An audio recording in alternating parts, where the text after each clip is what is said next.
ధర్మ సందేహాలు కార్యక్రమానికి సాదర స్వాగతం. ధర్మో రక్షతి రక్షితః. ధర్మాన్ని రక్షిస్తే ఆ ధర్మం మనల్ని రక్షిస్తుంది. ఆ ధర్మానికి కట్టుబడ్డ ఎంతో మంది పుణ్యాత్ములు సత్పురుషులు మనకు సదా ఆదర్శప్రాయులు.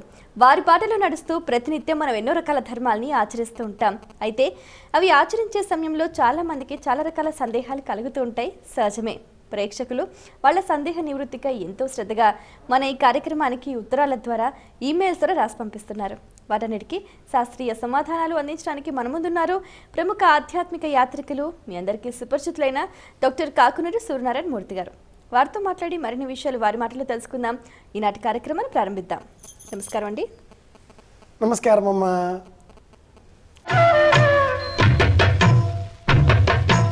మొదటి ఉత్తరం చూద్దామండి. అలాగే గుంటూరు నుంచి అఖిలేష్ రాస్తున్నారు. ఏకాదశి ఉపవాసం ఎలా చేయాలి తెలియచేయగలరు అంటూ రాస్తున్నారు.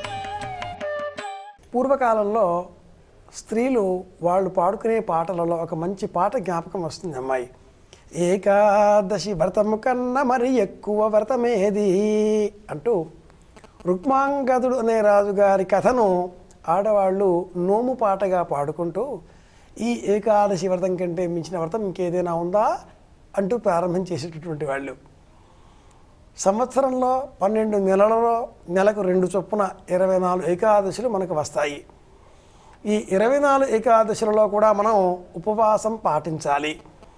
ఏకాదశి నాడు ఎవరైనా ఏదైనా భోజనం స్వీకరిస్తే ఆ ఆహార పదార్థాలన్నీ కూడా ఒకనొక రాక్షసులకు సంబంధించినవి, తాళజంగుడు అనేవాడివి అని మనకు పురాణ కథలు చెబుతాయి. బ్రహ్మగారు సృష్టి చేసే సమయంలో ఆయన నుదుట నుంచి ఒక చెమట బిందువు రాలి నేలపై పడిందిట. సృష్టించిన వాడికే, అంటే ఎవడైతే ప్రాణం పోస్తాడో అలాంటి వాడికే ఆహారాన్ని కూడా అందజేసే బాధ్యత ఉంటుంది. కాబట్టి ఆ చెమట చుక్కలోంచి పుట్టిన రాక్షసుడు బ్రహ్మదేవ మరి నా ఆహారం ఏమిటి అని అడిగాట. బ్రహ్మదేవుడు క్షణం ఆలోచించి చెప్పాడు, ఏకాదశి నాడు ఎవరైనా ఏదైనా ఆహార పదార్థం స్వీకరిస్తారో ఆ ఆహార పదార్థం అంతా కూడా నీదే నాయనా అన్నట్ట. అది మొదలుగా సంప్రదాయం తెలిసిన సనాతన ధర్మజ్ఞులంతా కూడా ఏకాదశి నాడు ఉపవాసం చేయాలి అంటారు. నక్తం హవిష్యాన్న మనోదనం వా అని వాయుపురాణం ఈ ఉపవాస వ్రతానికి కొన్ని సడలింపులను కూడా సూచించింది. ఎలా ఈ ఉపవాసం చేయాలి అంటే, దశమి నాడు రాత్రి రేపు ఏకాదశి అని సంకల్పం చేసుకుని ఉపవాసం చేయాలి. మరునాడు అంటే దశమి తెల్లవారి ఏకాదశి నాడు ఉదయం మళ్ళీ తలంటుకొని చక్కగా స్నానం చేసి శ్రీమన్నారాయణమూర్తిని స్తోత్రం చేసి ఇంటిలో చిత్రపటం ముందర దీపాలు వెలిగించి భగవద్గీత, విష్ణు సహస్రనామ స్తోత్రం, విష్ణు పురాణం, భాగవతం ఇలా ఏదైనా విష్ణు సంబంధిత కథలను చదువుకుంటూ కాలం గడపాలి. ఏకాదశి నాడు ఉదయము రాత్రి 2 పూటల అభోజనం పదార్థం స్వీకరించకూడదు.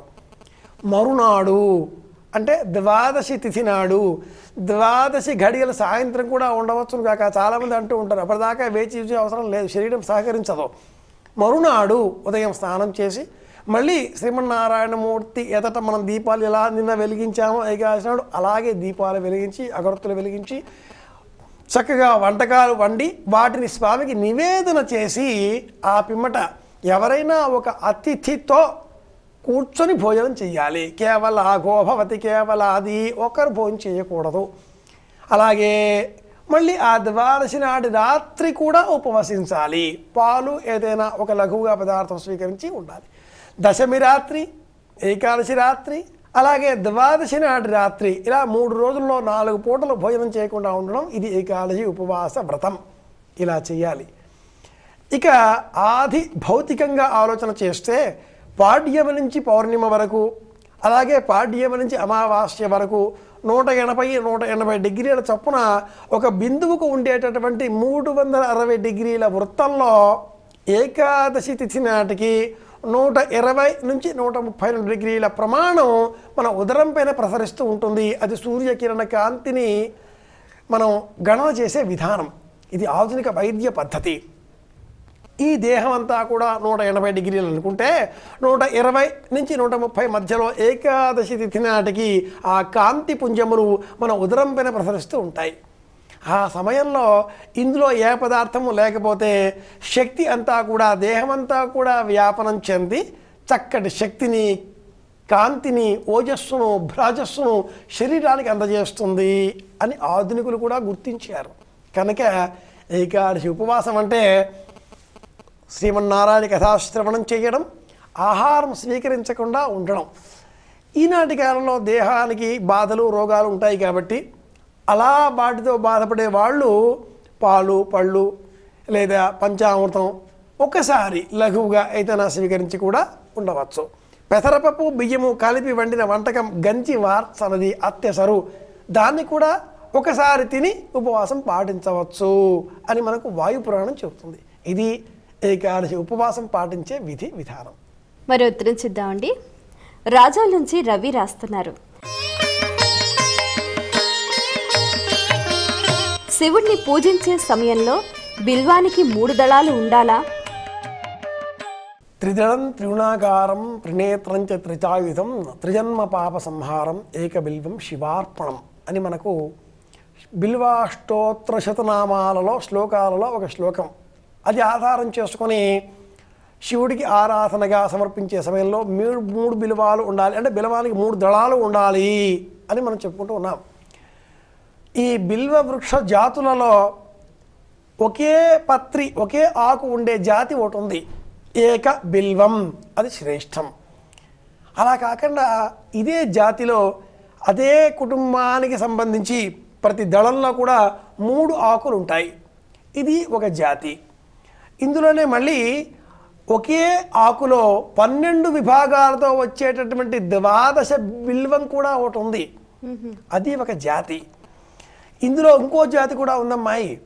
ఒకే ఆకు, ఆ ఆకు 3గా కనిపిస్తుంది. మనం చూసేటటువంటి పత్రి మనకు లభించేది ఒక కాడకి 3 ఆకులు ఉంటాయి, వేడివేడిగా విడివిడిగా ఉంటాయి, రాలిపోతూ ఉంటాయి. ఇందాక నేను చెప్పాను 4వది ఒకే ఆకులో 3 విభాగాలు ఉంటాయి, ఆకు ఒకటే. కనుక మనం ఇప్పుడు మనకు లభించేటటువంటి పత్రి బిల్వం, మారేడు, దీన్ని మనం అర్పించే సమయంలో 1 ఉంది, 2 విడిపోయాయి, ఇలా ఏ అనుమానాలు పెట్టుకోవక్కర్లా.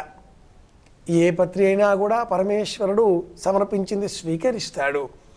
ఇక్కడ మనం మన భక్తి శ్రద్ధ కొలది ఆ పత్రిని తుంచే సమయంలో నిర్లక్ష్యంగా వ్యవహరించకుండా 3 దళాలు ఉండేటట్టుగా జాగ్రత్తగా పెట్టాలి అనే ఏకాగ్రత కోసమే చెప్పారు. కానీ అందులో 2 ఊడిపోయాయి, 1 పెట్టాం, శివుడు 3వ కన్ను తెరుస్తాడా? అలా ఏమీ లేదు. శివుడు బోళాశంకరుడు. ఇందాక చెప్పుకున్నట్టుగా 4 విధాలుగా మారేడు పత్రి, బిల్వ పత్రము మనకు లభిస్తాయి. ఒకే ఆకు, 3 ఆకులు, 12 ఆకులు, అంటే విడివిడిగా కాదమ్మా, ఒకే ఆకు 12 కోణాలతో, అలాగే ఒకే పత్రి ఒకే ఆకులో 3 విభాగాలతో, ఇలా నానా రకాలుగా లభిస్తున్నాయి. కాబట్టి మనం స్వామికి లభించే పత్రిని సమర్పిద్దాం. నిర్లక్ష్యం లేకుండా మనస్పూర్వకంగా భక్తి శ్రద్ధ ఆసక్తితో నియమ నిష్టలతో పరమేశ్వర ఆరాధన చేద్దాం. అంతేగాని ఒకటి ఊడిపోయింది, 2 ఉన్నాయి, పారేద్దాం, పెట్టకూడదు, అలా ఆలోచించకూడదు. దాని ముళ్ళుంటాయి, మరి శివుడి ముళ్ళతో పెడదామా? సేకరించి విడివిడిగా త్రుంచి భక్తి శ్రద్ధతో సమర్పించాలి. ఓం నమః శివాయ అంటే ఇది ప్రధానం. మరి ఉత్తరం చూద్దామండి. కాకినాడ నుంచి రాధా రాస్తున్నారు. భోజనం చేసే సమయంలో విస్తరి చుట్టూ నీళ్లు ఎందుకు తిప్పుతారు? ఇది కేవలం బ్రాహ్మణులలోనే అలవాట్లో ఉన్న సంప్రదాయం, ఇతరులు చేయడం లేదు, వాళ్ళకు మాత్రమే ప్రత్యేకమా? అలాంటి సందేహాలు చాలా ఉంటాయి. అందరూ చెయ్యాలి. జనులంతా కూడా ఆహారం స్వీకరించే సమయంలో భోజన పాత్ర పదార్థములన్నీ వడ్డించిన పిదప, అది విస్తరి కావచ్చు, పళ్ళెం కావచ్చు, అది అందులో ఉండే పదార్థము మనకు మాత్రమే సంబంధించింది అనే సంకల్పంతో చేతిలో నీళ్లు పుచ్చుకొని గాయత్రి మంత్రం చెప్పి భర్గో దేవస్య ధీమహి ధియో యో నః ప్రచోదయాత్ అని చెప్పి ఆ చుట్టూ కూడా నీళ్లు తిప్పుతాం. అమృతమస్తు అంటాం. అంటే ఈ పదార్థం అమృతమయం అగుగాక, అమృతోపస్తర నమసి అని చెబుతాం. ఆ పిమ్మట చేతిలో నీళ్లు పట్టుకోవాలి. ఈ నీళ్ళని ఎవరికి వాళ్ళు పోసుకోకూడదు. సంప్రదాయంలో ధర్మం వేరు, ఆచారం పాటింపుగా వచ్చింది వేరు. ఏం చేస్తున్నాం మనం అంటే, ఎవరైనా కూడా భోజనం చేసే ముందు ఆ బిస్తరి పాత్ర పైన ఇలా నీళ్లు చిలకరిస్తారు, ఆ పోషణం ఇలా చల్లుతారు. ఇది నీళ్లు ఇలా పోయడం వేరు, ఇలా చిలకరించడం వేరు. ఇలా చిలకరించాలి. ఆ పిమ్మట మరి కాసింత నీరు తీసుకొని సవ్య ప్రమాణంలో క్లాక్ వైజ్ ఆంగ్లంలో చుట్టూ తిప్పాలి. మళ్ళీ కాసింత నీరు తీసుకొని అమృతోపస్తరణమసి అని చెప్పి స్వీకరించాలి. ఈ తీసుకునే నీరు మనకై మనం తీసుకోకూడదు, ఎవరైనా వెయ్యాలి. అలా వేయకుండా మనమే తీసుకుంటే ఆ తీసుకునే పదార్థం ఆత్మపిండం అవుతుంది. ఎవరైనా భోజనం పెడితే వాళ్ళకి ఆపోషణం వేశారా అంటూ ఉంటారు. అపహ అంటే నీరు, అశనం అంటే అన్నం. అన్నానికి సంబంధించినటువంటి పవిత్రమయం చేసేటటువంటి నీరు ఎవరికి వారు తీసుకోకుండా ఎవరైనా వెయ్యాలి, ఇల్లాలు పోయాలి, ఇంకెవరన్నా వెయ్యాలి, పుచ్చుకోవాలి. ఎవడూ లేకుండా వాడే ఉన్నాడు తింటున్నాడు వాడి కర్మ కాలింది అంటారు. కనుక వాడు పోసుకోకుండా ఎవరన్నా పోయాలి. ఎవరు లేకపోతే ఏం చేస్తాం, వాడే పోసుకుంటాడు. అమృతోపస్తరణమసి తీసుకుంటాడు. ఆ పిమ్మట ప్రాణాయ స్వాహ, అపానాయ స్వాహ, వ్యానాయ స్వాహ, ఉదానాయ స్వాహ, సమానాయ స్వాహ అని 5 సార్లు ధేను ముద్ర అంటారు దీన్ని. ఉంగరం వేలు, మధ్యవేలు, బొటన వేలు, ఈ మూడింటితో 3 లేక 5 అంతకంటే ఎక్కువ మెతుకులను, నెయ్యి కలిపిన మెతుకులను ఇలా పట్టుకొని ప్రాణాయ స్వాహ నోట్లో వేసుకోవాలి. పంటికి తాకకుండా నాలిక పైన పడాలి, మెతుకులు లోనికి మింగేయాలి. ఇది లోన ఉన్నటువంటి వైశ్వానరుడు అనే పేరు గల ఆత్మశక్తికి ఆహారం అవుతుంది. ప్రాణాపాన వ్యానోదానామే శుద్ధ్యంతాం జ్యోతిరహం విరజా విపాప్మా భూయాసం అంటుంది వేదం. ఈ దేహమంతా కూడా కాంతితో ఓజస్సుతో ప్రకాశిస్తున్నది అంటే లోన ఉండేటటువంటి ఈ వైశ్వానరుడు అనే పేరు గల అగ్నిహోత్రం. అది లేకపోతే పడిపోతుంది. అలా ఉండాలి. ఇదిగో ఇలా తినాలి. ఇది బ్రాహ్మణులు మాత్రమే కాకుండా అందరూ చేస్తే క్షేమం కలుగుతుంది. మంత్రం అక్కర్లా, ఈ పదార్థం మనది అనుకోవడం, నీళ్లు తిప్పడం, నమస్కారం చేయడం, 5 స్వాహాకారాలు శబ్దాలు చెప్పకపోయినా పర్వాలేదు, 5 సార్లు అలా నోట్లో వేసుకొని నమః నమః అంటూ 5 సార్లు వేసుకొని అన్నపూర్ణే సదాపూర్ణే శంకర ప్రాణవల్లభే జ్ఞాన వైరాగ్యం భిక్షాం దేహి చ పార్వతీ జ్ఞాపకం వస్తే అనుకుందాం, లేకపోతే అన్నపూర్ణాయై నమః నెమ్మదిగా భోజనం చేయడం ప్రారంభిద్దాం. శరీరానికి శక్తినిచ్చేది ఆహారం, మనస్సుకు శక్తినిచ్చేది మంత్రపూతమైన ఆహారం. కనుక పాత్ర చుట్టూ అలా ఆ పోషణం చిలకరించాలి. గుణనిధి కథలో ఆ పోషణం మర్చిపోతాడు, వాడు ఫలితం అనుభవిస్తాడు కదా. కనుక నీళ్లు ఎందుకు, ఇదిగో ఇందుకు. ఇది కథ. మరి ఉత్తరం చూద్దామండి. హైదరాబాద్ నుంచి సరళ రాస్తున్నారు.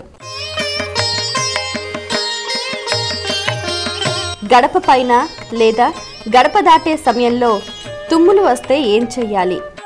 గడప దాటే సమయంలో తుమ్ము వస్తే గోవింద గోవింద అని అనాలి. ఆ పిమ్మట ఆ ద్వారబంధానికి ఉండే అగ్రభాగాన్ని చూడాలి. లోనికి వెళ్ళి, అంటే లోనుంచి బయటికి వచ్చే సమయంలో తుమ్ము వస్తే లోనికి వెళ్ళి కాసింత నీరు తెచ్చి ఆ ద్వారబంధానికి ఇరువైపులా కూడా చిలకరించాలి. లోనుంచి బయటికి వస్తున్నప్పుడు తుమ్ము వస్తే ఇలా చేయాలి. బయట నుంచి లోనికి వెళుతున్నాం, తుమ్ము వచ్చింది, అప్పుడు బయటి వాళ్ళు బయటే ఆగాలి. లోన ఉన్నవాళ్ళు కాసింత నీరు తీసుకువచ్చి ఆ గడపకి ఇరువైపులా కూడా చిలకరించాలి. కాసింత ఇంకా కొన్ని నీళ్లు ఆ పై భాగంలో ఉండే ద్వారబంధానికి కూడా చిలకరించాలి. ద్వారబంధం పైన మహాలక్ష్మి ఉంటుంది. ఎందుకు ఇంత కథ అంతా కూడా అంటే, తుమ్మే సమయంలో మన జీవనాడి కొన్ని సెకండ్ల పాటు ఆగిపోతుంది. 20 నుంచి 28 సెకండ్ల పాటు గుండె కొట్టుకోవడం స్తంభిస్తుంది. ఒక రకంగా ఇది మరణంతో సమానం.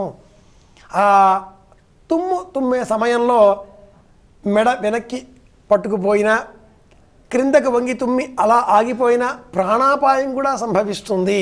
20 నుంచి 28 సెకండ్ల పాటు కనుక ఒక రకంగా మరో మృత్యువు. అందుకే గడప పైన, ఈ గడప పైన మరణ కాలంలో కూడా ఒక సంస్కారం పాటిస్తారు.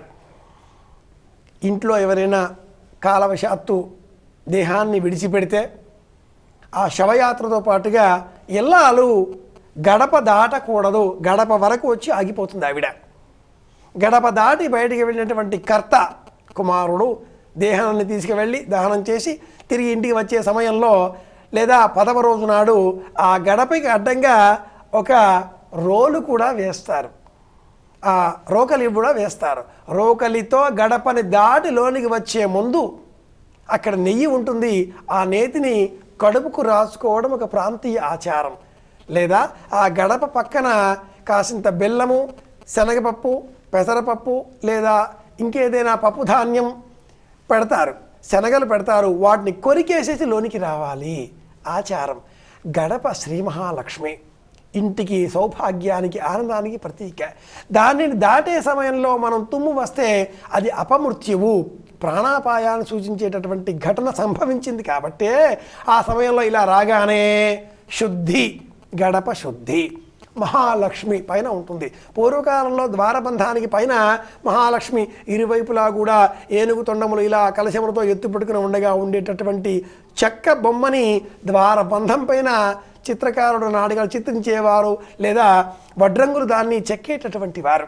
క్రమంగా ఆ ద్వారబంధాలు ఈనాటి కాలంలో మృగ్యమవుతున్నాయి, లోపించిపోతున్నాయి. కానీ తుమ్ము అనేది మరణానికి ప్రతీకగా సంప్రదాయం గుర్తించింది. కాబట్టి అలా వచ్చిన సమయంలో గడపని కడగాలి, ద్వారబంధాన్ని శుభ్రం చేసుకోవాలి. ఇది పాటించే అవసరం. మరి ఉత్తరం చూద్దామండి. కళ్యాణ్ హైదరాబాద్ నుంచి రాస్తున్నారు. వివాహ సమయంలో ఉంగరం తొడగటంలో ఉన్న ప్రాధాన్యత ఏమిటి తెలియజేయగలరు అంటూ రాస్తున్నారు. వివాహం అంటేనే అమ్మాయి విశేషంగా వహించడం అని అర్థం. ఏమిటి వహించడం? బాధ్యత.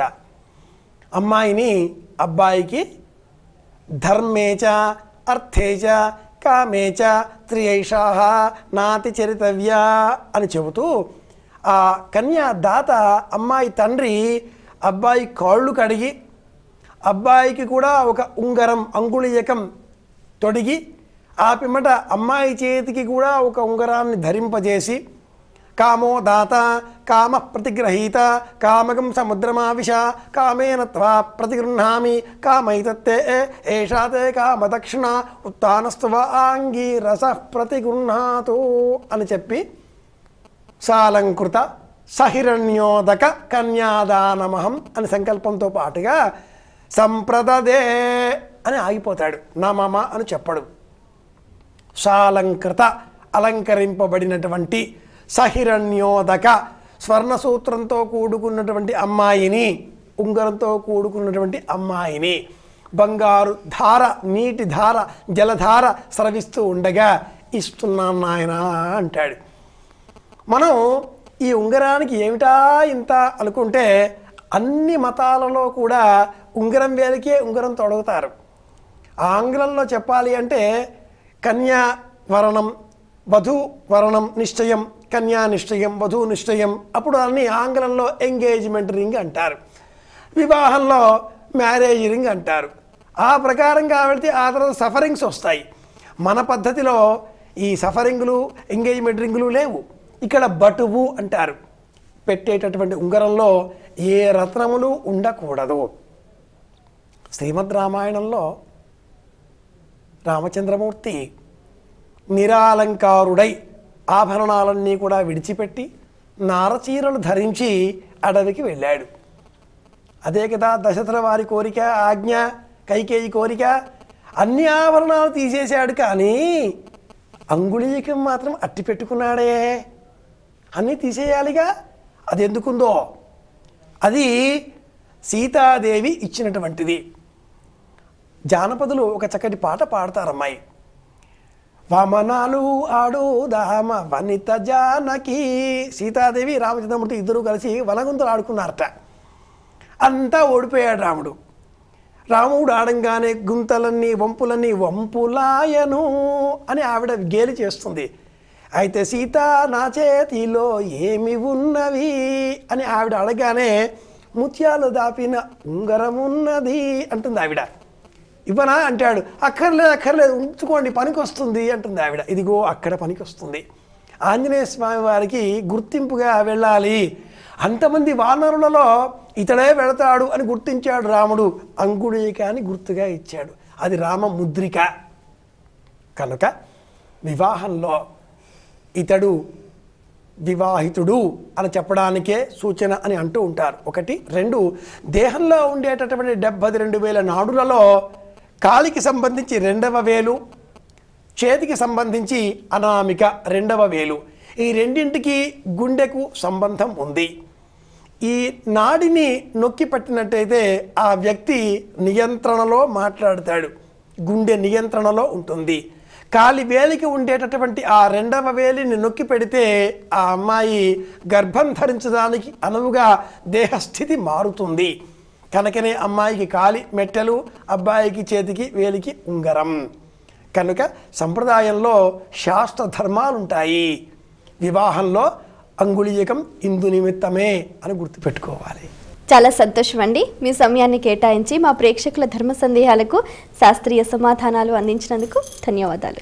కృష్ణార్పణం. వీక్షించారు కదండి, ఇది ఇవాల్టి మన ధర్మ సందేహాలు కార్యక్రమం.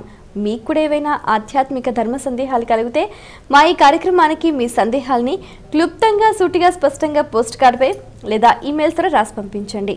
మా చిరునామా ధర్మ సందేహాలు, కేర్ ఆఫ్ భక్తి TV, road number 92, Jubilee hills, Hyderabad 5,96,000.